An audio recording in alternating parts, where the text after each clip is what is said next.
28 फरवरी 2026 आधी रात में अरेबियन सी और ईस्टर्न मेडिटरेनियन सी की लहरों के बीच दो विशाल तैरते शहर यूएसएस अब्राहम लिंकन और नया सबसे ताकतवर USS Gerald R Ford aircraft carrier खामोशी से अपनी पोजीशन ले चुके थे। वॉशिंगटन के वॉर रूम में जनरल ने माइक्रोफोन पर कहा। उनकी आवाज इनक्रिप्ट होकर सीधे मेडिटरेनियन में यूएसएस फोर्ड में गूंजी। कमांडर, यही वो पल है। ऑपरेशन एपिक फ्यूरी शुरू हो चुका है। क्या इजरायली साइड पर कोई हिचकिचाहट है? कमांडर ने रडार पर नजर रखते हुए जवाब दिया, नेगेटिव सर। इजरायली जेट्स हवा में हैं। Operation roar the lion green है। ये कोई आम सैन्य हमला नहीं था। ये एक प्रीएम्प्टिव स्ट्राइक थी, एक ऐसी सर्जिकल और विनाशकारी तबाही जिसका अंतिम निशाना कोई सैन्य बेस नहीं बल्कि ईरान का नर्व सेंटर था। तेहरान की यूनिवर्सिटी स्ट्रीट, जमहूरी डिस्ट्रिक्ट और पास्चर स्ट्रीट के बेहद सुरक्षित बंकर। इन बंकरों के अंदर मौजूद थे ईरान के supreme leader ayatollah Ali Khamenei. Iran कोई खुला मैदान नहीं है जहां आप आसानी से घुसकर निकल जाएं। ये एक ऐसा किला है जिसे पहाड़ों, रेगिस्तान और दुनिया के सबसे एडवांस एयर डिफेंस सिस्टम्स ने घेर रखा है। इजरायल से सेंट्रल ईरान की दूरी लगभग 930 से 1240 मील थी। एक जेट को वहां पहुंचने के लिए जॉर्डन, सीरिया और इराक के दुश्मन हवाई इलाकों से होकर गुजरना पड़ता है। इजरायल डिफेंस फोर्स और अमेरिकी सेना के सामने सबसे बड़ा खतरा था ईरान का मजबूत एयर डिफेंस नेटवर्क। रूस से मिले S-300, S-400 बैटरियां और उनका अपना बावल 373 सिस्टम जो किसी भी वक्त हवा में उड़ते परिंदे को भी गिरा सकता था। तेल अवीव के अंडरग्राउंड कमांड सेंटर में एक इजरायली एयरफोर्स कमांडर ने कहा, अगर हम सीधे घुसते हैं तो हम आसान निशाने बन जाएंगे। उनके रडार हमारे F-35 को शायद देर से देखें, लेकिन हमारे रीफ्यूलिंग टैंकरों को वो आसमान में आग के गोले में बदल देंगे। वहां मौजूद अमेरिकी अधिकारी मुस्कुराया, हम सीधे नहीं घुसेंगे मेरे दोस्त, हम पहले उन्हें अंधा करेंगे। हम उन्हें वही दिखाएंगे जो हम चाहते हैं कि वो देखें। और यहीं से शुरू हुआ इस सदी का सबसे बड़ा दिमागी खेल, एक ऐसी रणनीति जिसे मिलिट्री लैंग्वेज में कहते हैं टाइम ऑन टारगेट। एक सबमरीन अरब सागर के नीचे से मिसाइल दाग रही है। एक स्टेल्थ बॉम्बर जॉर्डन के पास से उड़ान भर रहा है। एक डिस्ट्रॉयर जहाज फारस की खाड़ी से क्रूज मिसाइल छोड़ रहा है और इजरायली F-35 जेट इराक पार कर रहे हैं।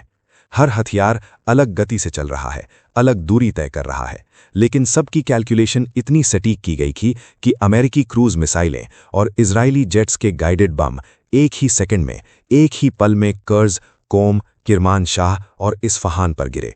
1 सेकंड की भी देरी नहीं। सिंक द क्लॉक्स, अमेरिकी एडमिरल ने ऑर्डर दिया।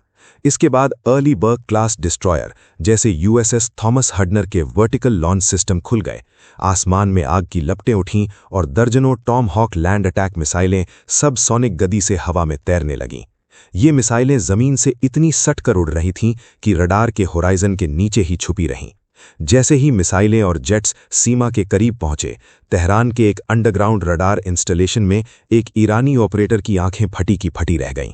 उसकी स्क्रीन पर अचानक 1 या 2 नहीं बल्कि सैकड़ों डॉट्स चमकने लगे। कमांडर सर, ऑपरेटर चिल्लाया। उसके माथे पर पसीना आ गया था। अनआइडेंटिफाइड टारगेट्स, सैकड़ों जेट्स सीधे तेहरान की तरफ आ रहे हैं। कमांडर ने स्क्रीन की तरफ देखा। उसकी सांसें अटक गईं। ये हमला है, उन पर लॉक करो, सब कुछ फायर करो, पावर सिस्टम्स को अभी ऑनलाइन करो।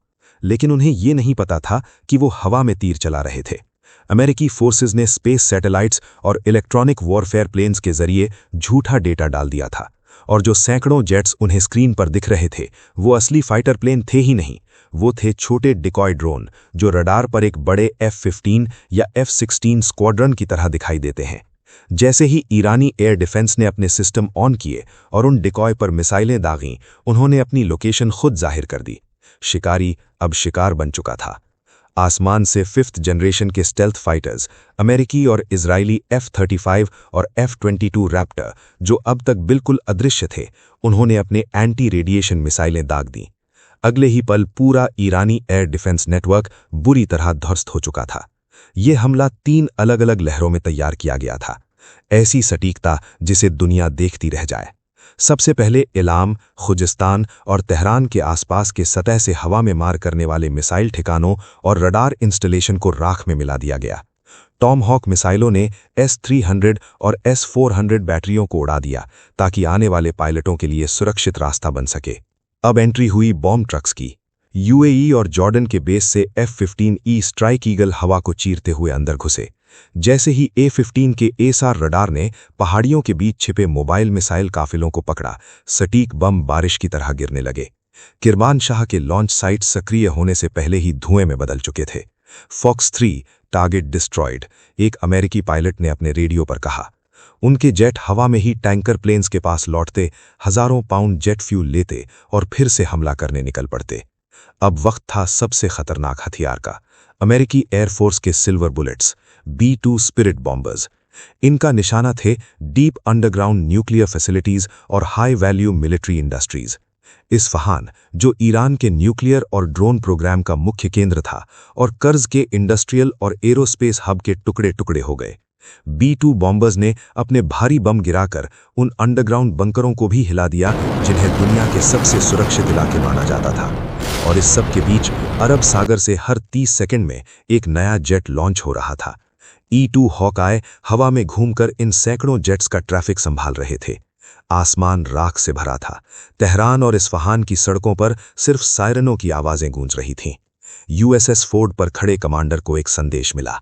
पास्चर स्ट्रीट कंपाउंड पूरी तरह तबाह। Target is neutralised.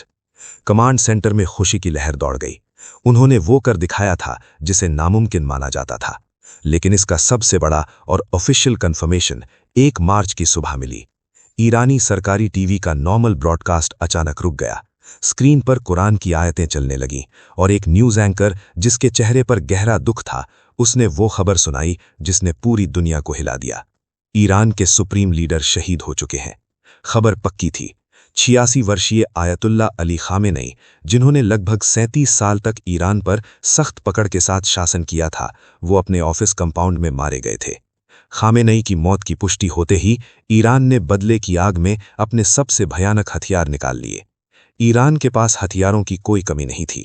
उनका एयर डिफेंस जरूर टूट चुका था, लेकिन उनके हजारों ड्रोन और लंबी दूरी की बैलिस्टिक मिसाइलें अब भी मौजूद थीं। ऑपरेशन ट्रूथफुल प्रॉमिस 5 शुरू कर दिया गया। पूरा मिडल ईस्ट एक खुला युद्ध क्षेत्र बन चुका था। ईरान की बैलिस्टिक मिसाइलों ने सिर्फ इजराइल को नहीं, बल्कि अमेरिका के रीजनल एलाई को भी निशाना बनाया।